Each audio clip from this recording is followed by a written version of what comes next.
So, welcome to the Productive Leadership Webcast series, and this session is all about boosting your productive leadership. And I'm Sally Foley-Lewis, and I'm really excited to be talking about productive leadership and how to boost your productive leadership, because I think it's one of those things that we can all know that we need to get better at doing things, or the timing of things, or at how we schedule our time. If you've just joined the webcast, thanks for being here. We've only just got started, so I'm glad you're in and joining us. We're talking about boosting your productive leadership, and this session, I've scheduled it for 45 minutes, but I will always stay a bit longer so that if there are any questions, you can fire them away and we can make sure you get everything you need. So one of the things I think is really important is that leaders and managers and people who run small business, it's not about lazy, but it is about paying attention to what you do.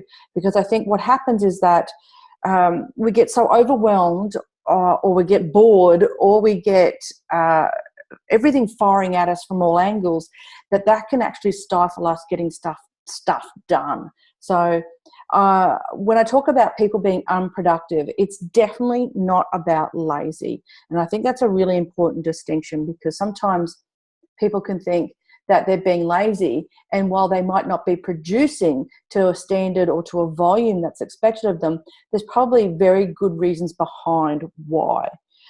Yes, of course, there are some lazy people in this world, but this is not what we're focusing on. We're focusing on a lack of productivity due to really specific things that we can work on and fix. So it's all about boosting your productivity.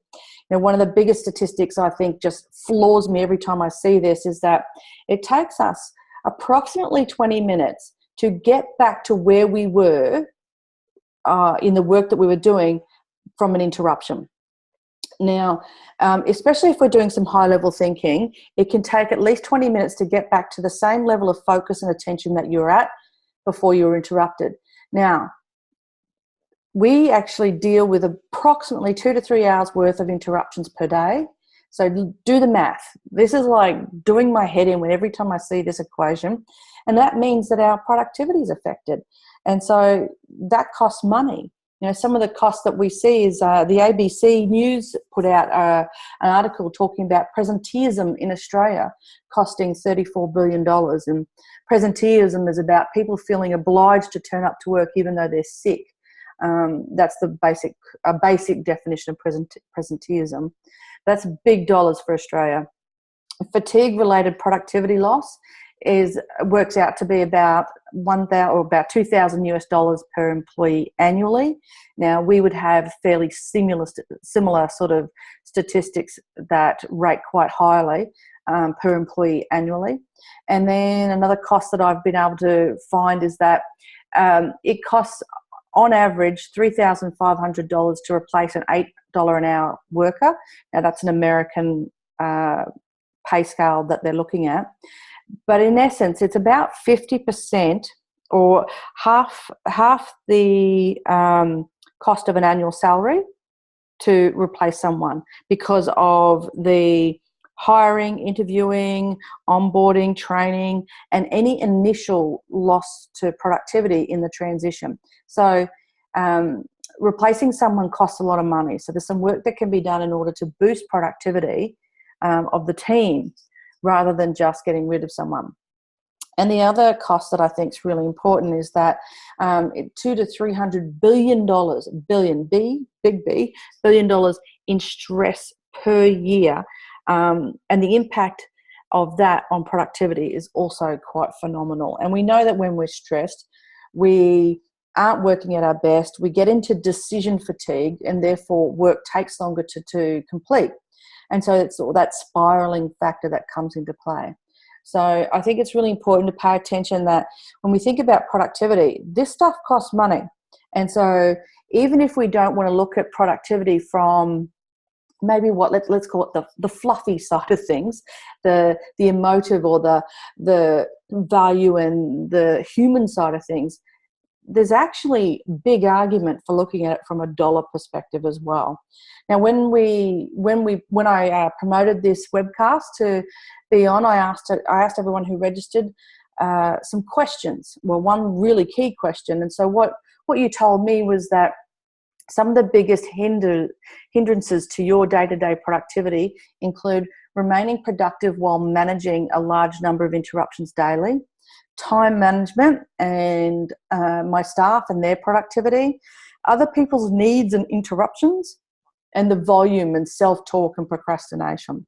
So as we go through the webcast, I will get into addressing these, but I also will make sure there's time at the end so that if something's still left unanswered, we make sure we cover it.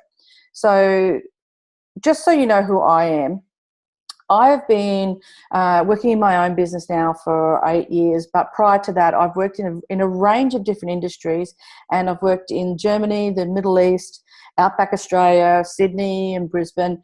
I travel a lot, and I work with a lot of managers and leaders and dedicated professionals who want to ramp up their self-leadership, who want to be more productive and want to be able to get more out of what they're doing without necessarily requiring huge amounts of extra resources, because let's face it, they don't often show up, but also in the time they've got available. And so to me, it's about achieving more, reducing stress and taking back time so that you can actually fill yourself back up, fill the energy back up to be even more productive and effective in everything, not just work. And so I've been really passionate about leadership, but from a very specific angle, because I think that when our leaders help our teams be productive, and when even in a small business or as a solopreneur, when you're outsourcing or when you've got project staff or when you're showing up for your clients and your self-leadership is ramped right up, we get more, we offer more value, and we actually achieve great things and are able to be the best version of ourselves for the people who we serve. So some of the real big issues around productivity that come up with the people I work with is definitely prioritizing. So it's work, self, and others. Being able to discern the urgent over the important. A lot of leaders and a lot of my productivity coaching clients get really stuck in the detail and struggle to step back out of that so that they can get on with the work they're doing. And so that also is very tightly aligned with interruptions in conflict resolution, struggles with really clear decision making and accountability, getting staff to take responsibility. So stuck in the detail is a very simple short phrase for a whole lot of stuff there. And some leaders struggle to delegate, or they've delegated in the past, but just it hasn't worked, and so why bother? It might be a case of, it's just easier if I do it myself. It's just quicker if I do it myself. And in the short term, yes, I will not argue with that point. It is quicker, and it is maybe easier to do it yourself in the short term. That's a short game, and it will not last as a productivity hack for a long game. The other things there that people tell me about is that they avoid critical conversations and giving feedback where some corrective matters need to take place. And so that fear or that concern about how the other person will react. Low decision-making confidence. So it's about taking full responsibility for the position that they're in and the level of authority they have. And that may get conflicted with how their boss treats them. And so decision-making confidence is a real challenge for some people.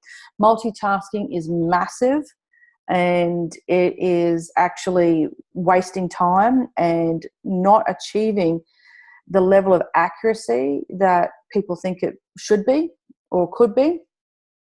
Challenging relationships is a real big one, and that goes with critical conversations. I often get called into organisations to could you come and run a communications course for my team, please? Can you run a team building course for my team, please? And so when I ask a few more questions and we unpack why they want that, it's usually down to maybe one or two relationships that need resolving. And so it's not about a blanket fix over a whole team where we might be almost punishing the whole because of the few. Not that my trainings are ever punishment, but you know what I mean. It's about maybe some one-on-one mentoring or coaching with just a few people to help mend some relationships, get some clarity around what the intentions are from both sides of the fence, and building those conflict resolution strategies in play. And the other big one is where we have a lot of people who are drawn into reacting. They feel as though they need to have an answer. They need to be able to react quickly versus being able to breathe through the whole thing and think and then respond. And so all those sort of factors come into what I call the productivity model. And so if we're at the bottom end of that model where it says there underneath the line, we're invisible, that doesn't mean you're doing nothing. What it means is that what you are doing doesn't seem to get the impact you want it to have. And so your productivity isn't where it needs to be, definitely, but also it will feel like one step forward, two steps back. And so what we need at this level is a great deal of insight. And with that insight, we're doing things like time audits, a calendar audit, an email audit, a meetings audit. Like, it depends on what's the biggest issues. A lot of auditing is in play in order to get that insight. The next level up is where we're a reactor. And so that's the firefighting. You're forever just putting things out. And so nothing really feels like you're getting achieved, but nothing falls by the wayside because you're constantly ramped up energy focusing on reacting. And at this level, we need to resolve. What is it I will react to? What is it that I'll respond to? What is it that doesn't actually need any response at all? Because sometimes we get into the habit of reacting and we feel then everything gets to be dealt with. And sometimes you actually need to just not deal with things because they will sort themselves out. Then we have the next level up, which is where we're deciding. And so we've been able to decide where we want to be with certain things. So we might be a little bit better at delegating, a little bit better at deciding when something should happen. We're paying attention to what our people are saying, and so that helps our decision-making confidence. And so here, what we want to be doing in order to keep ramping up our productivity is just ramping up that discernment. And so really connecting in with the broader goal of what it is you or your team or your business wants to achieve. And so using that to help guide a deeper level of decision-making and being more discerning about the value that you bring and the value you want your team to be delivering. Moving up, we're at that achieve level, and so we're having some pretty good days. We're actually getting runs on the board, a little less firefighting, a little more discerning. We might feel as though the team are operating really well, or projects are running really well. We've got great clients who are doing great things because of the way in which you've achieved for them. And so now it's about looking at how you can automate some things.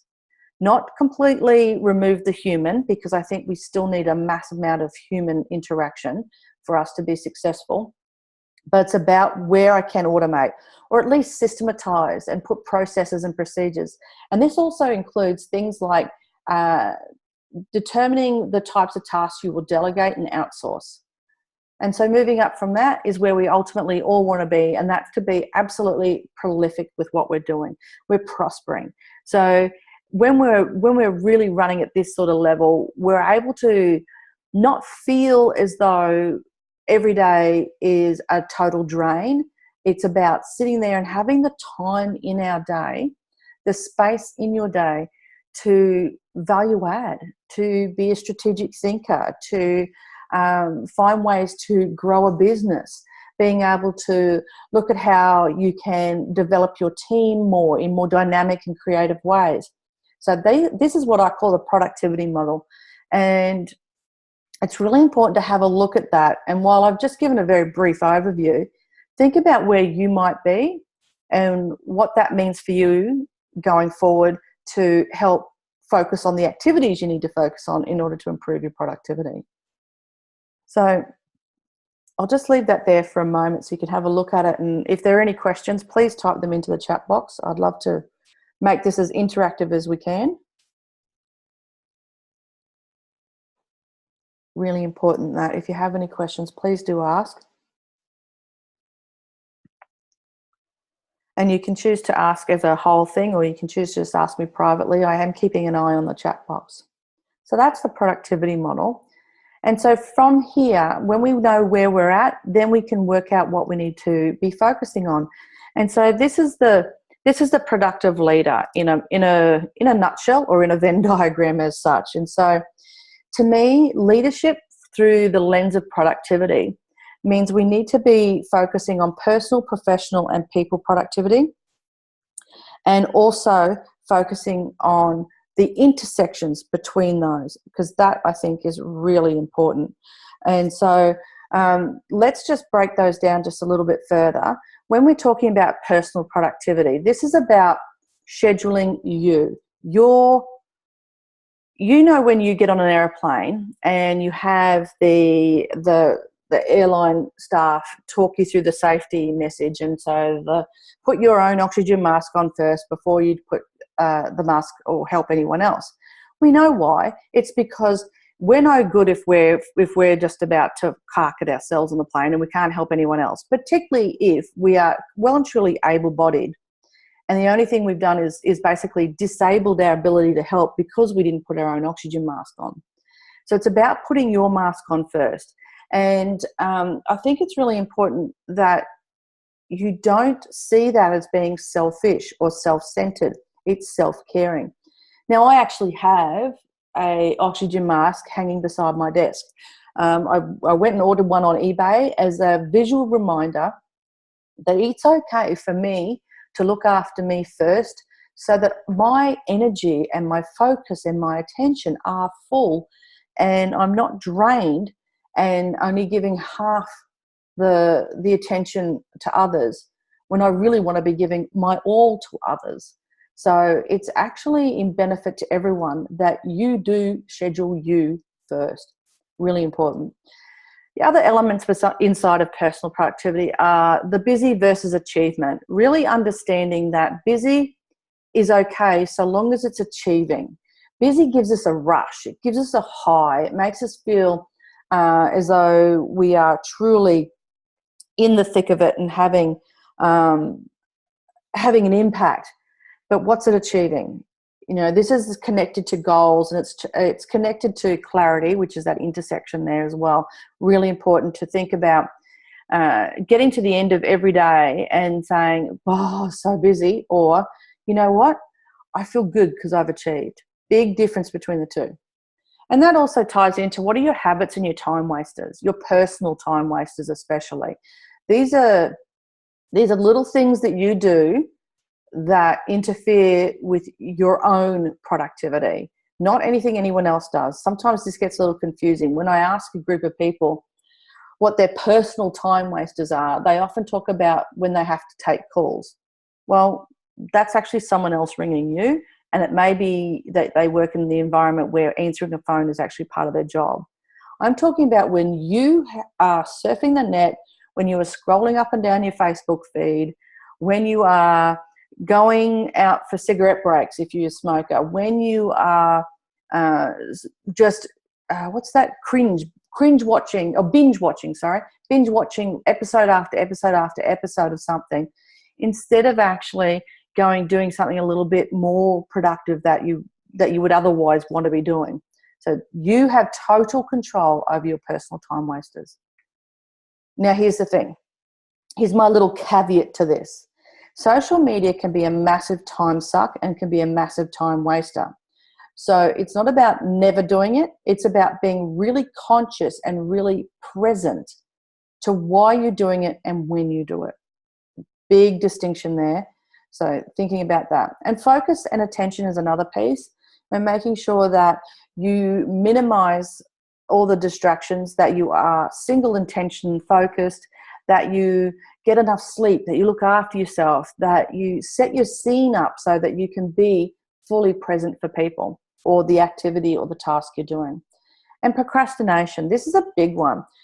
Procrastination triggers really vary. So it could be that there's a fear of success or a fear of failure, or you don't know where to start, or you're totally bored and don't know what to do.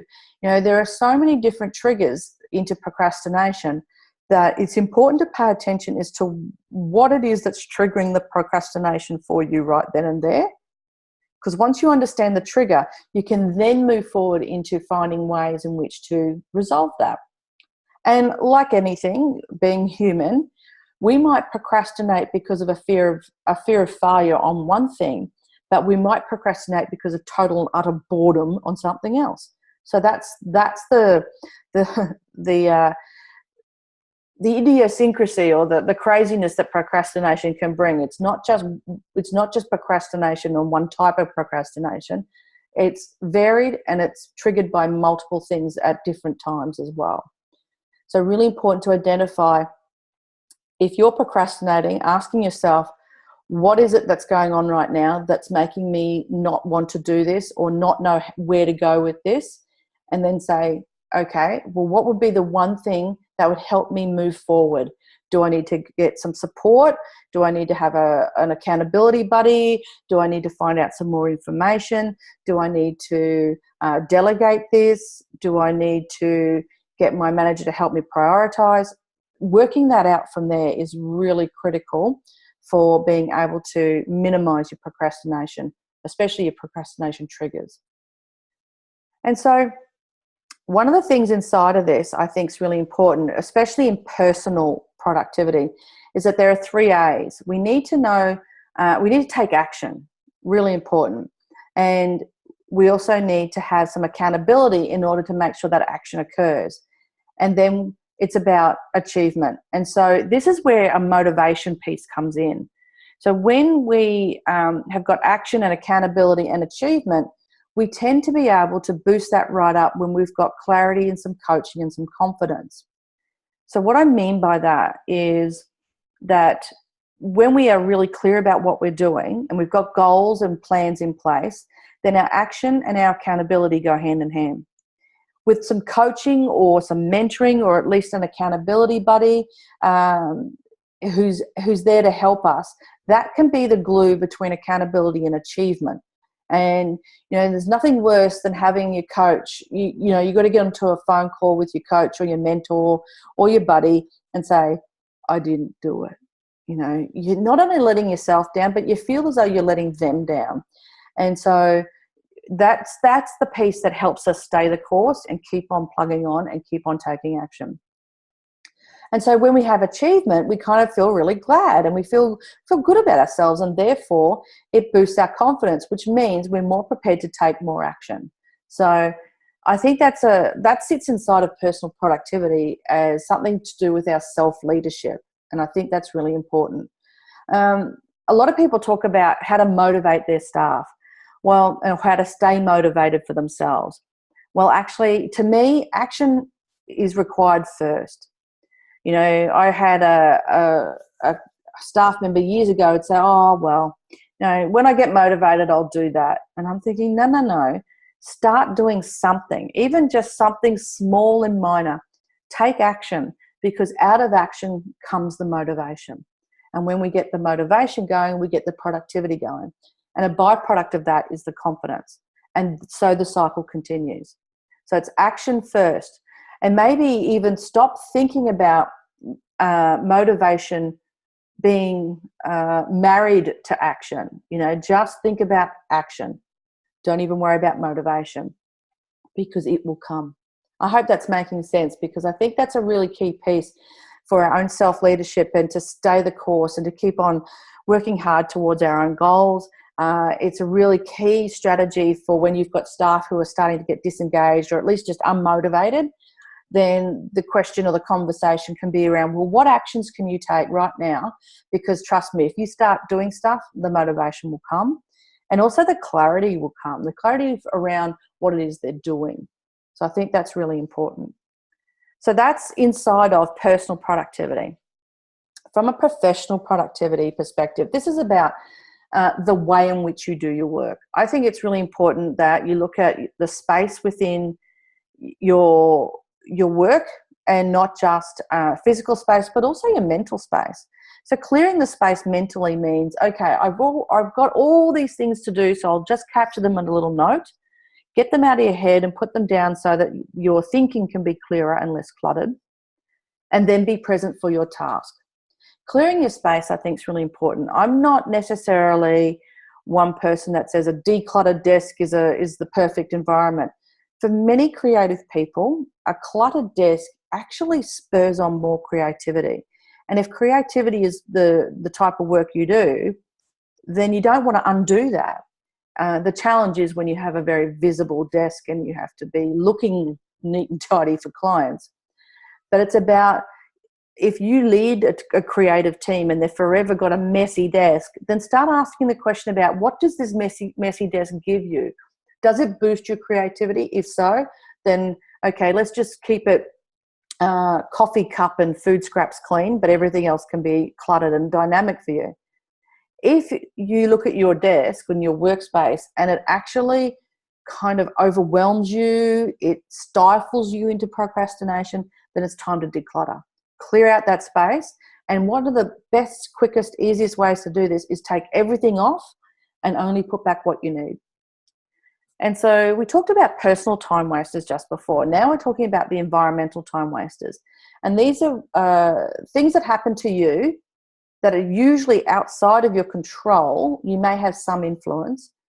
So the idea about this is how to minimize them. Now, this might be people who just pop in and say, can I pick your brain for 5 minutes, or answering the phone, or waiting for people, being required to go to meetings that you're not too sure what you're there for.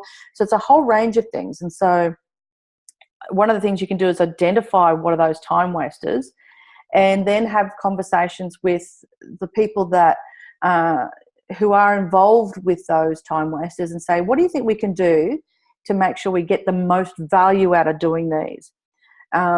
Or can you please help me understand why we need to do this, because I'm not entirely sure I'm getting the best return on my time investment, and I want to show up and be the best value I can be. So it's looking to minimize them, or how you can ramp up and get the most value so they stop being a time waster and they start being a fantastic activity to actually really step up and engage in. Multitasking is not multitasking, it's actually task switching. When we multitask, we actually impact our productivity by up to 40%. It's like losing a night's sleep sometimes. We can drop up to 20 IQ points when we multitask. It's a waste of time. It can increase the risk of errors and cost and damage. So it's really, it's a lot of people wear it like it's a badge of honor, when in actual fact, it doesn't really do what it's supposed to, or what its name suggests it should be doing. And it really does hinder productivity. And I'm starting, maybe I'm just getting old and cranky, but I'm starting to look at these sorts of things and go, you know what? If someone says I'm busy and I've just got so many things going on, I have to multitask, I'm sitting there thinking, yeah, I don't want to do that. I want to actually enjoy every single task I'm doing. I want to be focused. I want to make sure that I don't feel that stressed, because multitasking ramps up that adrenaline. And, a sustained level of adrenaline and hype and excitement can actually place a stress on your heart over the long term. So being mindful of these things is really important. Urgent versus important is massive. I think in this switched on, plugged in, social media driven, constant news stream, that has contributed to a major ramp up of everything being urgent. And the problem is that not everything is urgent. And it's usually someone else's urgent, and that usually overrides your important. So I spend a lot of time with a lot of people sort of peeling back the onion layers and actually turning back time almost, for want of a better concept, to say, okay, if we were 20 years ago without the push and demand, and we actually only could send faxes, and we could only send things in the post, just how urgent would that be?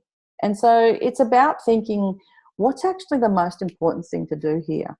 What's the one thing that's going to get me the greatest return on the amount of effort I put in right now? And important is usually building relationships, revenue raising, so whether it's selling or marketing or finishing projects and working on client work, delivering if we're in a service delivery, product sales, the actual important work.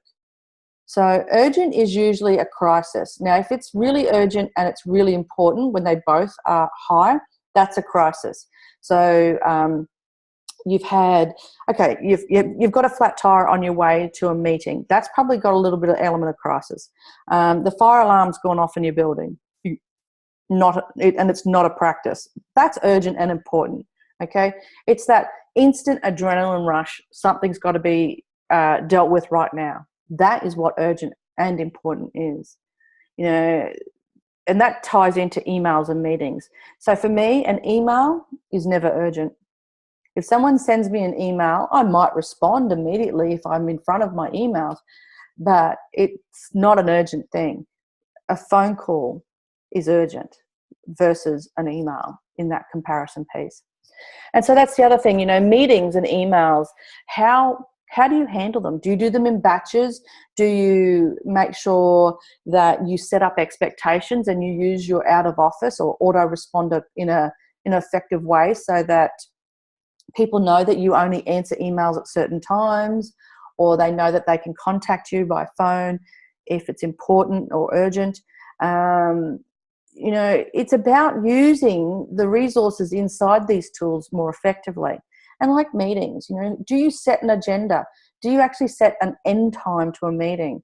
Do you start your meeting on time no matter if people are late? We invite habits and we invite people to be less productive when we actually let things slip like that. And I know that might feel like you're being harsh or rude, but it only takes 1 or 2 meetings for people to cotton on. And you can actually state, look, I want these meetings to start on time, so I'm going to be here on time. I'm going to start on time. I want to respect your time just as much as I respect mine. So please do the homework before the meeting. Please come in ready and on time, and we'll get into it. And you can have some fun with it. You can take the chairs out and have a stand-up meeting. You can get other people to run the meeting so they get a sense of how important it is to stick to time and stick to the agenda. Make sure you do have an agenda. Make sure that when actions are set, there's also some follow-up set as well, due dates, because that's part of being productive and being professional with your work. And so batching and chunking comes into that as well. It's batching up like tasks and doing them all in one go so that your thinking is fairly uniform, and so you don't have to stop one thing to think about a new thing. You're actually being gentle with your thinking and your focus so that you do like tasks all together. And chunking is about doing one single activity in a time frame. And I wrote my book in 3 months, and I use a lot of chunking to do that. So what I would do is I would sit down and say, okay, for the next 90 minutes, I am going to do chapter 1. And so I would follow my system and only only get on with chapter 1, so that at the beginning of the 90 minutes, I knew exactly what I was going to do. And at the end of when I was finished, I was done. Chapter 1 was finished. Normally it would take less than 90 minutes, but I gave myself 90 minutes because usually what would happen is I'd finish early, I'd get up and move around, shake, go get a cup of tea, reward myself, and then I'd start chapter 2. Because I got ahead and I felt really good about my sense of achievement. So that's chunking. And so the last element there is around our people productivity. And this is all around whether we've got project staff, whether we've got, employees, team members. So some of the elements in people productivity, I think, come from the stories. If you're a leader and you're forever just giving facts and figures away, you might not be engaging your team quite so well. The stories we share around the successes, around the lessons, around the journey and the values of the organisation are really valuable pieces to engage with people. One of the most wonderful things I saw was when one organisation was, they looked at the values, and instead of just saying, these are the values we have here, everyone works towards these values, everyone's compliant with these values. Now, this is a massive national organisation, and I'm talking tens of thousands of employees. And so obviously not everyone is aligned to the organisation's values, because they're just not. No one totally massive big organisation is going to have everyone aligned to the values. But one of the key things they did, which I thought brought people closer to the organisation's values, was to tell the stories that happen, of the things, just the everyday stuff that happened at work that showed or demonstrated that value in play. And I thought that was amazing. It was about innovation as an example, and they talked about how someone fixed a piece of machinery by just going down to Bunnings and buying a piece of tin or something, coming back and doing that as a prototype to then present to get it fixed properly. Now, that was innovation, and that was just some guy fed up with something and decides to go to Bunnings to do something. Now, that's the sort of story. It doesn't have to be some major War and Peace novel. It's the simple stuff quite often. So we've all got stories.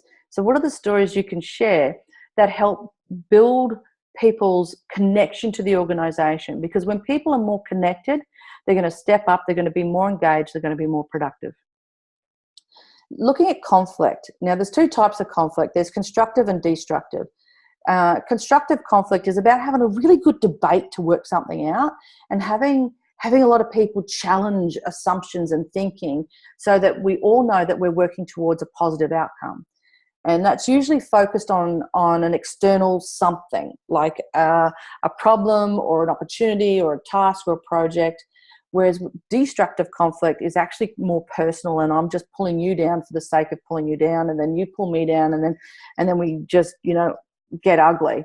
So being able to find ways to resolve conflict quickly, and some strategies around that, means that we can keep people focused on the right direction and move them into constructive conflict when need be, and keep them away from destructive conflict.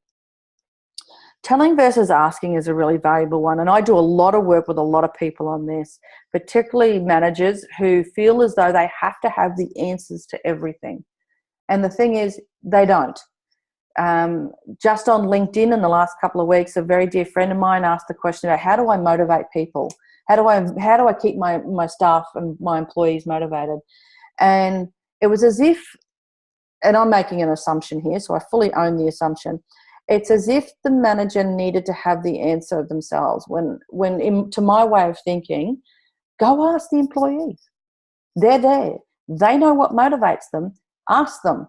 And actually, the actual act of asking is an engagement piece itself. So that in and of itself helps to start and kick off that motivation. So as I said before, action, motivation, productivity, confidence, that cycle. So asking is a really, really underutilized, but incredibly valuable tool to have in your kit when it comes to engaging people for boosting their productivity. Now, delegation and feedback, they are foundational pieces that need to be in everybody's toolkit. Whether you work for yourself or whether you are part of a team, if you're able to delegate, and delegation and outsourcing go hand in hand, if you can do that really well, you can be using it as a development tool, not just a way to offhand tasks to people. Really important. And feedback is one of those things. We all want to know how we're doing. I want to know if I'm doing a good job. My staff need to know if they're doing a really good job. So giving feedback is one of those things that people really avoid, but they set themselves up for a real hard time initially because they think of it as being a difficult conversation. And so when I talk about feedback with people and we have a bit of a coaching session around how to give feedback, one of the things I start with is, well, what's your attitude? Before you even start and think about how to give feedback to someone, where's your attitude? Now, is it going to be difficult if you say it's a difficult conversation? Chances are yes. But if it's going to be a conversation where you know you want to boost someone's ability or re-engage their performance to build it up, or you find out what's going on because something's not working, that to me is a helpful conversation. I don't mean to be Pollyanna about it and go, oh, everything's going to be, coming up roses. No, it's about being helpful. It's about helping this employee or this person or your supplier or whoever you've outsourced to get it right the way you expect it to be done. And so feedback, I think, is really important, especially starting with your own attitude. I talk about using a really simple structure to get feedback right, because feedback is also about change. We either want to improve something or we want to understand why something went so well so we can replicate it elsewhere or just keep repeating it. So understand your attitude and then making sure that you're really moving towards a change conversation when it comes to feedback. So that's our three pieces around personal and professional and people productivity. What about at the intersections? So starting with relationships, I think it's really important that when we think about the relationships we have, and it's between people and personal, so it's what I have and what I do connected to the people that I work with or that I liaise with. That's about trust. It's about having clear expectations. It's about having really good listening skills and being present with people.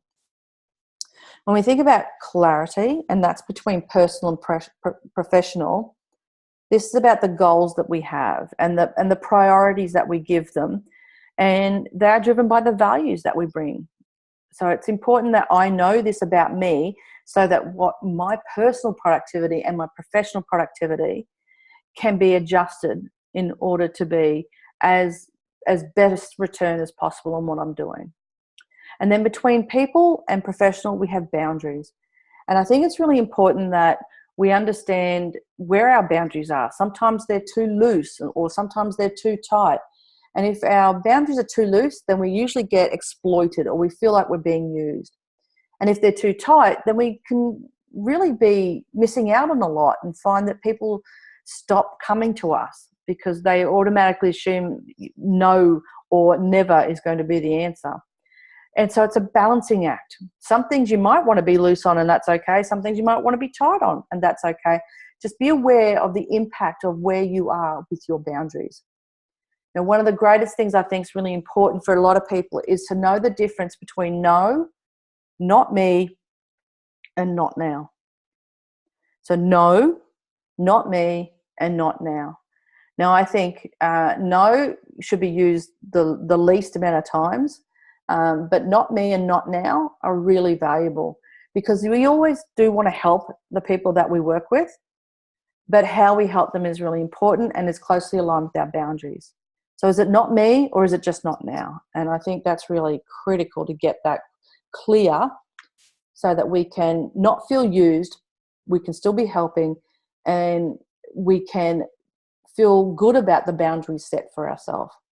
So that's how I see the key pieces to boosting your productive leadership. I do a lot of productivity coaching and mentoring, and I would love to know if this is something that's of interest to you. And one of the key questions I have about this is whether it would be a VIP day that would interest you, or if a 90-day intensive would be of value. So either one of those, I'd love to know your thoughts. If you can just type something into the chat box and let me know. Because, and if you'd like me to follow up with you, please let me know, because I think it's really important that for some people, a 90-day intensive is going to be probably a little too much. They don't need that much, whereas maybe a VIP day might be more valuable to really just sort of set the sails right to get you flying along. So love to know your thoughts on that. That would be really cool. So look, I think we're just about at 45 minutes, but I want to make sure that I've hit the mark on everything that everyone told me. So I've put that slide back in. So remaining productive while managing a large number of interruptions daily, I think is really important to let people know when they can and cannot come to you. So that's about the not now piece. And one of the things I did when I was the CEO of an organisation is I'd say to people, when they would come into my office and say, can I ask you a question? I'd say, you get 10% of my brain now or 100% of my brain in 20 minutes. Which one do you want? And obviously they want 100% of my brain.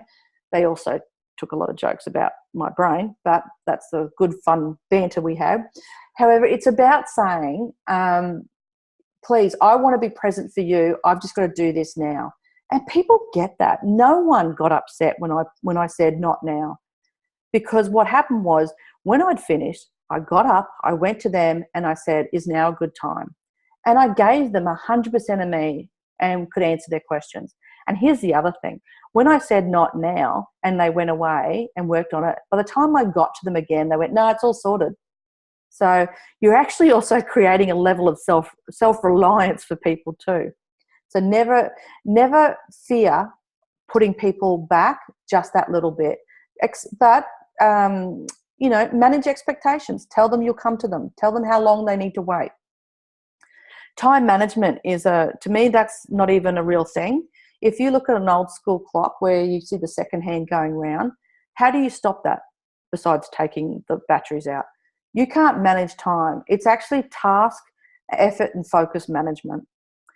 My staff and their productivity. Well, I think that we've covered a lot in this session. So if there's anything specific about that, I'm more than happy to take questions and give you a call. We can have a chat and follow up. Other people's needs and interruptions. I think that's sort of hinted at the top part as well. When people's needs come into play, some people have legitimate needs. Other times it's about wanting reassurance or taking up all your time. There's two layers to that. You can deal with the actual thing they're talking about, or you actually deal with their need to have this sense of neediness. Had a conversation with a client this morning, when someone seems to come to her with really quite aggressively about an issue. And so we talked about, do you deal with the behavior or do you deal with the person's issue? And so if it's a one-off, you kind of let it go.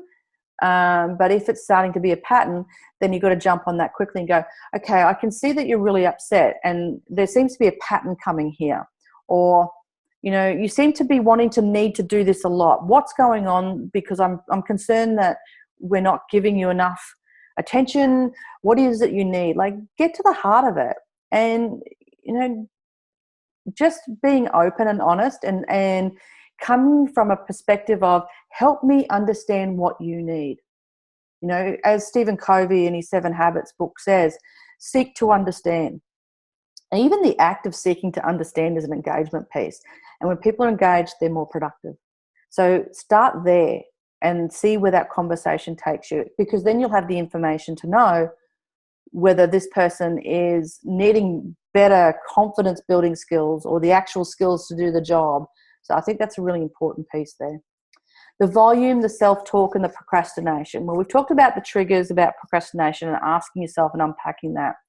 Volume, I think the volume of work, to me, that's a prioritizing issue. So if there's a massive volume constantly, then even be okay with reprioritizing twice a day. What's the most important thing I need to do now? What's the biggest return on my investment of time, effort, focus, and energy right now? What do I need to work on right now? And that's only a 30-second to 2-minute activity. So doing that even twice a day is going to be helpful to feel like you're in control of the volume. There's also another way of looking at it is going, I need to do it now. I need to delegate it, dump it, or, delay it. So that's another way of looking at that as well. The self-talk, I think, is really important.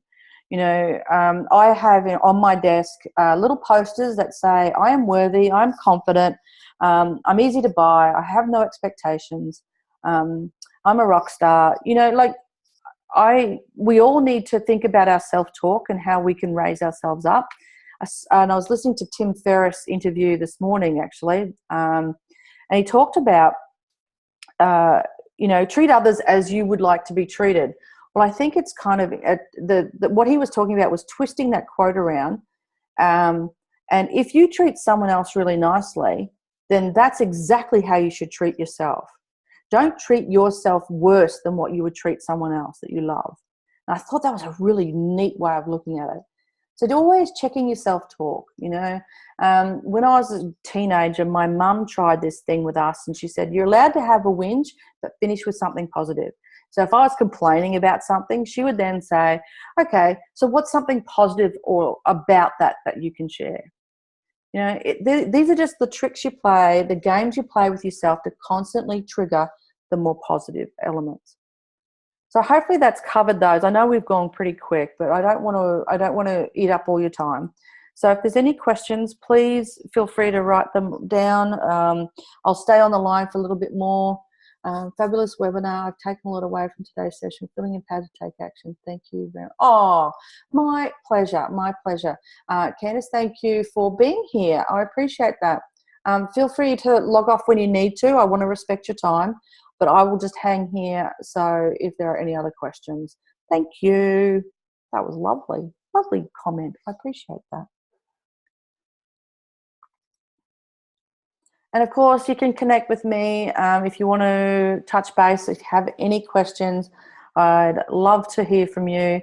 You can get me at sallyfoley-lewis.com. I'm all over social media. Please feel free to reach out. And if you have any questions, please let me know. Okay. I'm going to end the record here, but stay on the line for any questions. So thank you.